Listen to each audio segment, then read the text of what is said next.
મિત્રો, હાર્દિક પટેલ અને આનંદીબેન પટેલને યાદ કરીએ ને એટલે 25 ઓગસ્ટ પાટીદાર ક્રાંતિ દિવસની યાદ આવી જાય.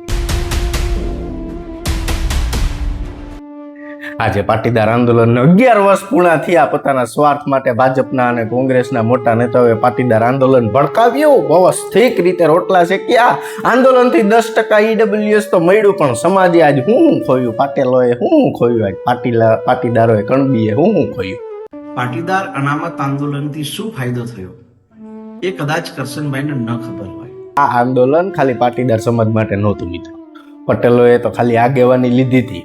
બાકી આ આંદોલનના લીધે બ્રાહ્મણ સમાજ, રાજપૂત સમાજ, લોહાણા સમાજ અને આવા 50 સમાજ કે જેને અનામતનો લાભ નહોતો મળતો ને, બધાય સમાજે આનો લાભ લીધો અને ખોયું ખાલી પટેલ સમાજે જ. લેવા પટેલે જ ખોયું. અનામત આંદોલનથી શું ફાયદો થયો એ કદાચ કરશનભાઈને ન ખબર હોય.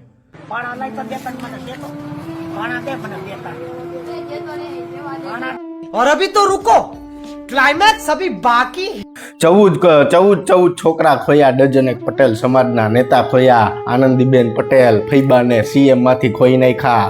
પટેલ સરકારને પાડવા માટે મિત્રો ઘર ફૂટે ઘર જાય. તમે જેના બાપ માનો ને, અત્યારે જેના પગ પૂજો હો ને, એવા પાટીદાર સમાજના મોભીઓ જ ફૂટ્યા હતા અને આનંદીબેન પટેલની સરકાર પાડવામાં આવી હતી. ને એમાં સૌથી મોટો ગજવો હોય ને તો પટેલો. પટેલિયાના મોભી કહેવાતી નેતૃત્વની અંદરના ડખાનો લાભ લઈને ભાજપના નેતાએ વ્યવસ્થિત રીતે સમાજને ભેળવી દીધો. વ્યવસ્થિત રીતે મિત્રો ખૂબ રૂપિયા વાપરા. રૂપિયા એટલા વાપરા અનામત આંદોલનમાં તમે વાત ન પૂછો, એના કોઈ આખલા જ નથી.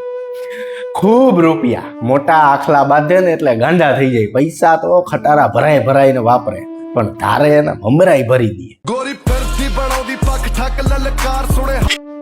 ઉપયોગ સમાજનો કરીને મિત્રો આવા મોભી પટેલ સમાજમાં છે. જે માંગ સાથે ગયા હતા એ તો પૂરું ન થયું, પણ બિચારા પટેલ સમાજની દીકરીની સત્તા વહી ગઈ આખી. પટેલ લેવા પટેલની સીએમ નો જોવાની. ગરીબ ઘરમાંથી આવતા હાર્દિકે સમાજનો ભરપૂર ઉપયોગ કર્યો અને એને એનો સ્વાર્થ પૂરો કર્યો. એ બરાબર છે કે ભાઈ એને જેલ કાપ્યા, એટલા કેસ થયા, કોઈ ન ગયું હોય જેલે મળવા તે પરિવાર એને કંઈક મળવું જોઈએ, બરાબર હાલો લઈ ગયું. એને 10% મળ્યું, પણ 20 વર્ષ માટે સમાજનો સોદો કરી નાખ્યો ભાજપમાં. 20 વર્ષ સુધી પટેલિયાઓને ભાજપ કે ને એમ જ કરવાનું મિત્રો. આનંદીબેને એવા કાર્ય કર્યા હતા સીએમ હતા ત્યારે જે આ મિત્રો પટેલિયા ધારાસભ્ય મંત્રી થઈને બેઠા ને, ખુદ સીએમ પટેલના એનાથી ન થઈ. એવા બધા કામ આનંદીબેને પટાવી દીધું છે. અને આ કામ કરતી હતી ને પટેલની દીકરી, કોઈક નેતાને ખટકતું હતું એટલે ઈ નેતાએ કાવતરું બેઠું હતું અને આખું આંદોલન ભડકાવી દેવામાં આવ્યું હતું. સમાજના નેતાઓ સ્ટેજ ઉપરથી ભાષણ કરે છે કે હાથ ખેંચજો, કોઈ સમાજનો વ્યક્તિ આગળ જતો હોય ને તો પાડી ન દેતા, હાથ ખેંચજો. ઈ જ બધા નેતાઓએ સમાજના છોકરાઓને દાવ દીધા.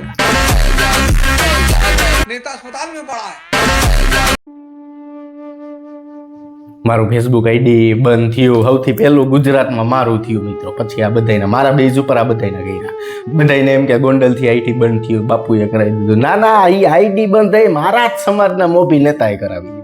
પાપ તારું પોકાર જડેજા, ધર્મ તારું સંભાર રે. સમજી ગયા? હું 2 પૈસા ફેસબુક ને યુટ્યુબ માંથી કમાતો હતો ને, એનાથી ન જોવાનું. મારા ઉપર 7-8 કેસ નાખી દીધા, બધાય ખોટા. ખાલી ફરિયાદી જ અલગ છો, બાકી ફરિયાદ કોપી પેસ્ટ.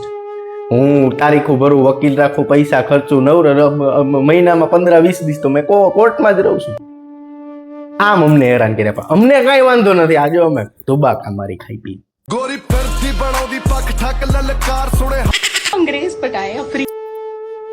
મારા ઉપર કેસ કરાવો, મબલક રૂપિયા વાપરા પટેલ સમાજના આગેવાનોએ.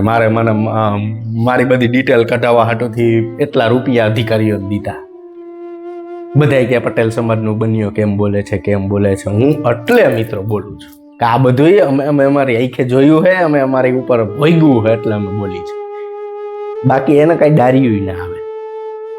સમજો તમે? આ ગોપાલ ઇટાલિયા, તમે મારી વાત ભલે અત્યારે તમે મને ગાયરું દેહો, પણ તમે ગોપાલ ઇટાલિયાનો દાખલો યાદ રાખજો. હજી પટેલ સમાજની અંદર ક્રાંતિ થવાની છે, હજી થોડીક વાર છે. થવાની બાકી છે. 5-6 પટેલ સમાજનો 20 વર્ષનો સોદો થવા. આ 20 વર્ષ હમણાં પૂરા થાય છે.